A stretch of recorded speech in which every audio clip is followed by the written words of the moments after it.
Il y a un peu plus d'un an, le Zenfone 2 avait été l'une des grandes réussites d'Asus. Avec cette troisième version de son nouveau smartphone, la marque taïwanaise a-t-elle à nouveau réussi son coup?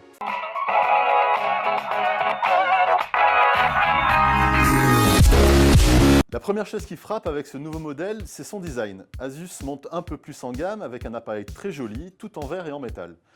À l'arrière, on regrette simplement l'objectif photo un peu trop proéminent et on remarque juste en dessous un capteur d'empreinte qui nous a en revanche bluffé par sa rapidité. L'écran du Zenfone 3 est également très réussi.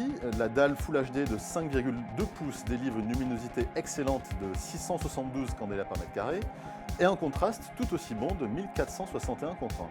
On n'aura donc aucun problème de lisibilité, même en plein soleil. On est beaucoup moins enthousiaste sur l'interface Zen UI d'Asus. Très chargée graphiquement, elle regorge de boutons et d'options dans tous les sens.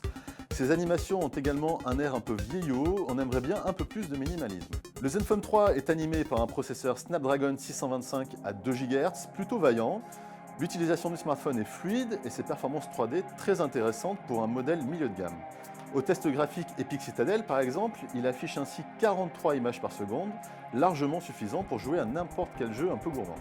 Avec cette configuration performante mais modeste, l'autonomie de l'appareil est très bien gérée. À notre test d'utilisation polyvalente, le Zenfone 3 affiche une très bonne autonomie de 9h43. En lecture vidéo, la performance est plus raisonnable avec 11h52.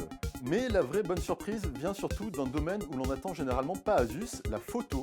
Le capteur de 16 mégapixels réussit non seulement des clichés de qualité en haute lumière, mais aussi dans des scènes plus sombres. On n'atteint pas la qualité des modèles haut de gamme, mais pour un smartphone qui est vendu 2 fois moins cher, le résultat s'en approche fortement. Pour un budget de 400 €, c'est donc un modèle sur lequel on peut s'orienter sérieusement.